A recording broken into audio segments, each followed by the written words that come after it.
I'm Carol O'Halloran. Welcome to the show. If you're between 50 and 70, do you call yourself a midlifer or maybe a middlescent? Boomers seem to get such a bad rap these days. I much prefer being called a middlescent because middlescence is similar to adolescence. It's a time for self-discovery, a new direction and fresh beginnings.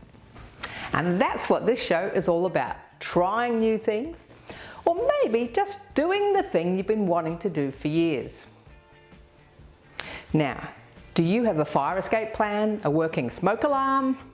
We kick off the show today with more important info from Fire Rescue Victoria. Please join us in the 5-minute fitness, and then we're going to find out about the many different programs offered by Balwyn Evergreen. They cater for all ages and levels of mobility to keep us all having fun.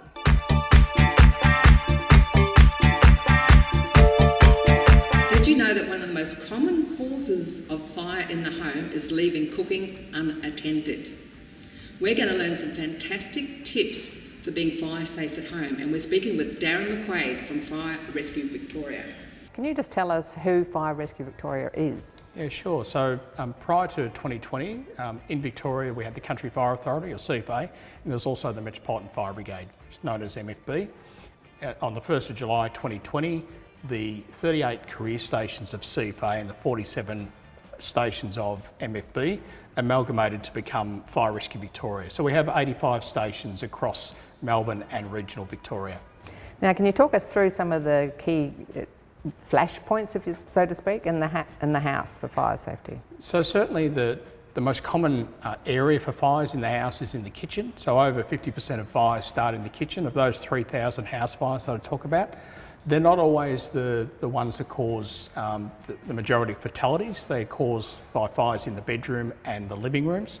But fires in the kitchen still cause significant damage, and they cause a lot of injuries, particularly burns, people trying to put the fire out.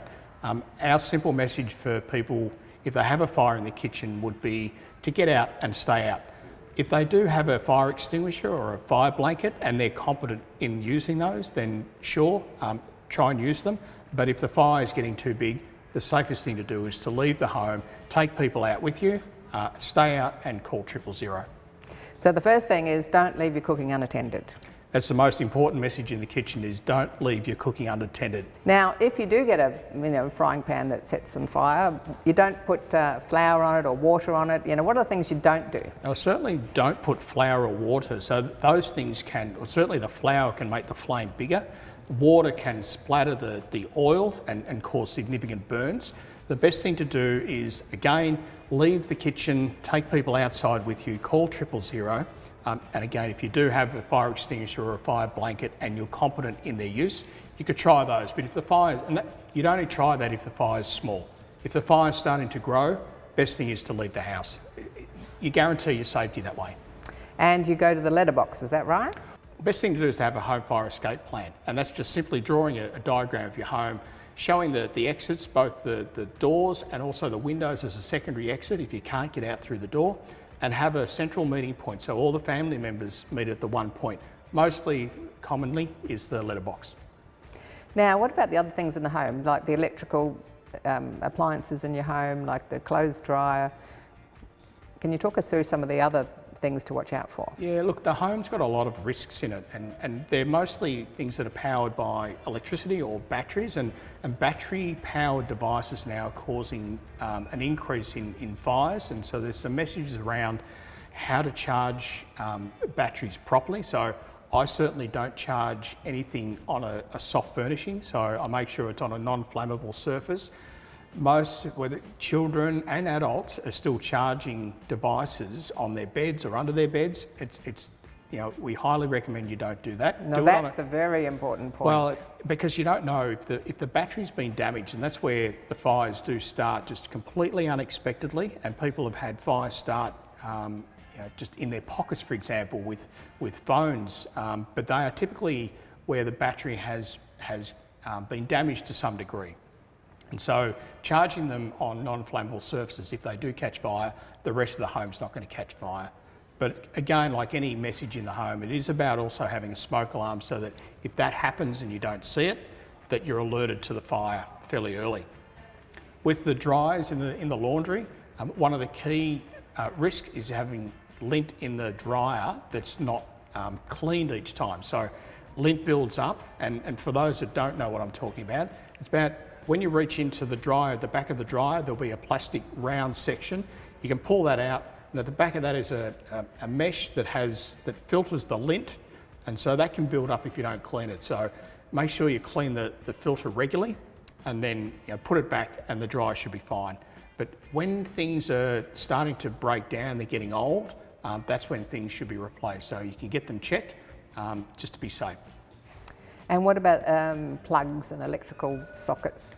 So good message is don't overcharge things. So fire safety is pretty much common sense. It's about doing things as per the manufacturer's instructions. Don't overload power boards and power points. Don't have double adapters. Just use a minimal power out of each power point. So check that power boards, they're safe to use so long as they meet an Australian standard. So check that they've got the Australian standard symbol on them. But don't overload, don't have lots of things drawing power off that one power point. Now, getting back to the kitchen, if you've got children or grandchildren in the kitchen, what are some safety tips for cooking in the kitchen when you've got children around? Well, the first thing about whether there's children or not is to stay attentive. Make sure you stay in the kitchen. Most fires that start in the kitchen is because people have left the kitchen and they've got distracted. It heats up and it causes a fire. So stay in the kitchen. If for some reason you are distracted, we'd recommend that you take a utensil with you so that you remember that you've still got some cooking back in the kitchen. Priority is don't leave the kitchen though. Pot handles, turn them in if you've got children there, because obviously the children can reach up and grab the pot handle, and you can get some significant burns from scalds with children pulling the pot down on them. And of course, teaching the children and grandchildren some safety tips. Yeah, and look, if they're in your home, make sure that they're familiar with your home escape plan. And I'd recommend that you get them involved in designing it and testing it. Make sure that they practice to get down low under the smoke lane. You can create a bit of a fun environment for them to learn in, and they can draw the home escape plan with your help, and that helps them learn about drawing, but also about the meeting point. And you could also get them to test your smoke alarm. So teach them how to test a smoke alarm, so that's a lifelong lesson that they learn. So as they grow up or go home, make sure their parents are testing their smoke alarm. It's the number one message we have, because most people die in house fires at night when people are asleep, and when people are asleep, you can't smell smoke. And so the smoke detector or the smoke alarm is there to alert you early enough that you and your whole family can escape safely. Darren, what are the 4 top tips for fire safety at home?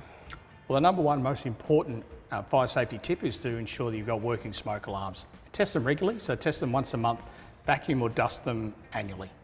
The second thing is to make sure that you look around the home for fire risks, so things that might be heat sources and things that are close to them, move them away, whether it's tea towels, curtains. Get your appliances serviced every year, so heaters, make sure that they're serviced regularly.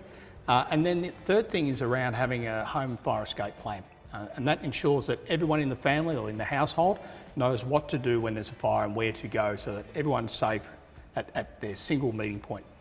The last thing to do is, if you do happen to have a fire in your home, get out, stay out, and call 000.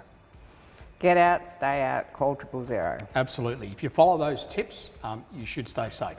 Thanks very much for your time, and thanks for those invaluable tips for the viewers. Thanks, Carol. It's been a great opportunity to get those important messages out.